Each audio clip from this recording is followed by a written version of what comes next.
बिस्मिल्लाहिर्रहमानिर्रहीम। अस्सलाम वालेकुम। जैकब न्यूज़ सां मां आहियां आबिद अली मंगरियो।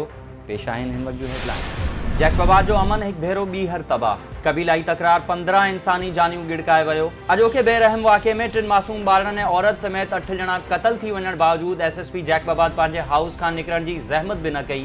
जैकबाबाद जे तालके गढ़ी खैरो जे इलाइक़े पुन्नू भट्टी थाणे जी हद ॻोठ कालू कटोहर ते रतो देरो सां वास्तो रखंदड़ जलबाणी बिरादरी जे हथियारबंदनि काह करे जदीद हथियारनि सां गोलियुनि जो मींहुं वसाइण शुरू कयो, जंहिंजे नतीजे में घरधणी 50 वरनि जो मोहम्मद बच्चल कटोहर, ज़ाल 3 वरनि जी मुस्माद मोरज़ादी, 2 पुट 3 वरनि जो ग़ुलाम सरवर कटोहर, 6 वरनि जो शाबान उर्फ शाज़ेब, भाउ 3 वरनि जो राजा कटोहर ऐं 1 साल जो अब्दुल जब्बार कटोहर मौके ते ई फौत थी विया। 3 कलाकनि ताईं फायरिंग जारी रहण सबबि इलाइक़े में ॾाकाउ पखिड़िजी वियो। इत्तला बावजूदि पुलिस सुबुह ताईं गुम रही, जॾहिं त हथियारबंद फायरिंग कंदा आसानी सां फरार थी विया। वाक़े बाद कटोहर बिरादरी जे हथियारबंदनि पारां पलान करण लाइ शादात कोट भरिसां संजर भट्टी थाणे जी हद ॻोठ नूर मोहम्मद जलबाणी ते हमलो करे छिती फायरिंग शुरू करे ॾिनी।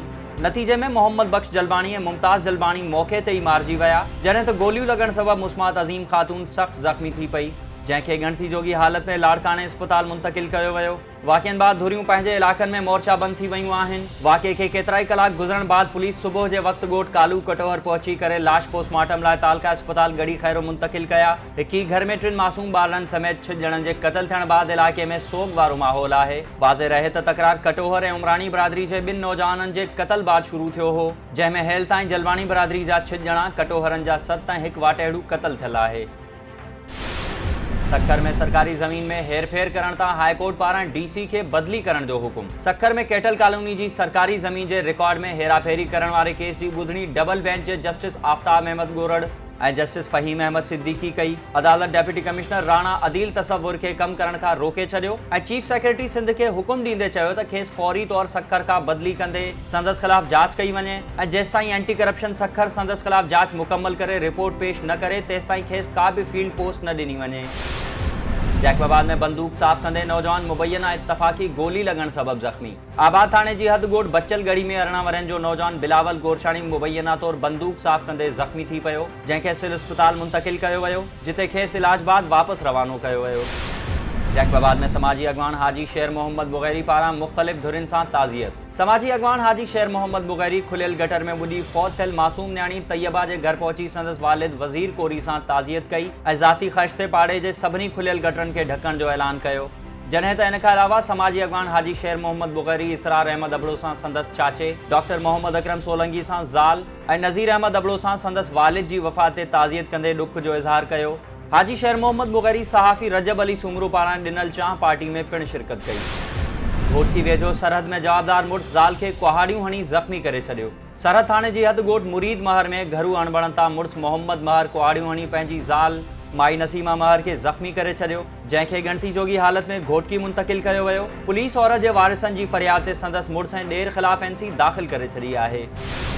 नवाबशाह में जस्कम जो खाजरे जे तेल जे विकिरे ख़िलाफ़ एहतजाज। कुकड़ियुनि जे खंभनि, आंड्रनि ऐं ॿिए कचिरे मां तयारु थींदड़ इंसानी जानियुनि लाइ हानिकार खाजरे जे तेल जे विकिरे ख़िलाफ़ शाबान माटी, आरिफ ख़ास खैली, मसूद शाह ऐं ॿियनि जी अॻवानी में प्रेस क्लब ॿाहिरां अलामती बुख हड़ताल कई वई। अॻवाननि जो चवणु हो त फूड कंट्रोल अथॉरिटी ऐं सिहत खाते जे लाॻापियल अमले जी नाअहली सबबि सिंध में सिहत लाइ हानिकार कुकड़ियुनि जे खंभनि, आंड्रनि ऐं ॿिए कचिरे मां ठहियल खाजरो तेल जो विकिरो वधी वियो आहे, जंहिं जे वापे सबबि केतिरा ई माण्हू दिलि जिगर ऐं पेट जी मुख़्तलिफ़ ख़तरनाक बीमारियुनि में मुब्तला थी विया आहिनि। हुननि घुर कंदे चयो त खाजरो तेल विकिरे ते पाबंदी मड़े तेल जी चकास कराई वञे।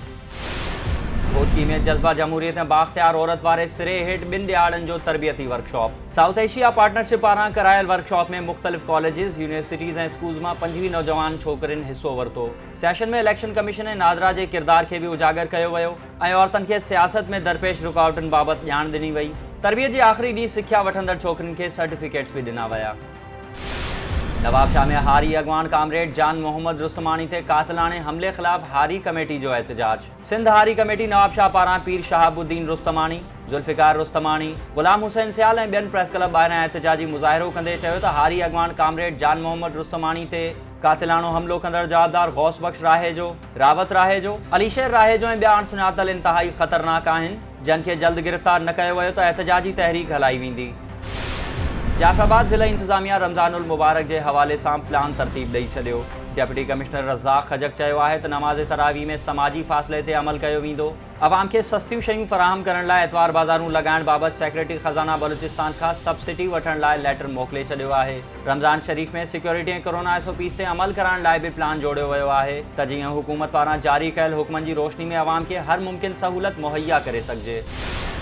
बुरड़ी शाकरी में शहरी जो चोरी थियल मोटरसाइकिल वापस न थियण ख़िलाफ़ एहतजाज। ॻोठ अशरफ लगारी वासी मास्टर ग़ुलाम हुसैन लगारी एहतजाज कंदे चयो त जुलाई 2020 ते हैदराबाद में प्रोफेसर डॉक्टर बरकत अली लगारी जी रिहाइशगाह ॿाहिरां संदसि मुलाज़िम मोटरसाइकिल चोरी कयो, जंहिंजी वापसी लाइ डॉक्टर दिलासा ॾींदो रहियो पर मोटरसाइकिल न मिली। हुन अपील कई त मोटरसाइकिल वापसि कराए चोर ख़िलाफ़ कार्रवाई कई वञे। सरहंदी जमायत जे सरवाण पीर ग़ुलाम मुजद्दिद सरहंदी पारां शाइर मौला बख्श मोहब्बती के धमकियूं ॾियण जी मज़म्मत। मटियारी में सरहंदी जमायत जे सरवाण पीर ग़ुलाम मुजद्दिद सरहंदी, पीर बहाउद्दीन सरहंदी, काज़ी मक़सूद अहमद ऐं ॿियनि चयो आहे त सिंधी अदबी संगत जे अॻवान नाले वारे शाइर मौला बख्श मोहब्बती ॻोठाणनि मथां हथियारबंदनि जो हमिलो ऐं खेनि धमकाइण जी मज़म्मत कंदे घुर था करियूं त मौला बख्श खे तहफ़्फ़ुज़ फ़राहम करे हथियारबंदनि ख़िलाफ़ कार्रवाई कई वञे। बडाणी में चोरनि जो आज़ार। अणसुञातल चोर दुकान जा ताला तोड़े सामान ॻोहारे विया। मयाणी एड बडाणी थाणे जी हद में अणसुञातल चोर सहाफ़ी जाफ़र सदाम भुट्टो जे चाचे जी दुकान जा ताला तोड़े UPS LCD बैटरी रोक रक़म ऐं ॿियो सामान ॻोहारे फ़रार थी विया। इत्तला करण बावजूद पुलिस को तहर्रुक न वरितो। सहाफ़ी पारां SSP खां चोरी वापसि कराइण जी घुर। ऐं भिरिया रोड पुलिस 3 ॾींहं अॻु खंभियल नौजवान खे आज़ाद करे छॾियो। पुलिस पारां 3 ॾींहं अॻु मुबैना तौरु खंभियल नौजवान अल्लाह बख्श उर्फ राजा चन्ना दाहींदे चयो त भिरिया रोड पुलिस अणसुञातल हंध ते रखे तशद्दुद कयो ऐं ज़बरदस्ती मूंखां ॾोह मंझरायो आहे। ही हुयूं हिन वक़्त जूं ख़बरूं। वधीक ख़बरुनि ऐं अपडेट्स लाइ विज़िट कयो असांजी वेबसाइट www.jacobnewshd.com ऐं फेसबुक ते फॉलो कयो। ॾिसंदा रहो जैकब न्यूज़, ख़बर खां हक़ीक़त।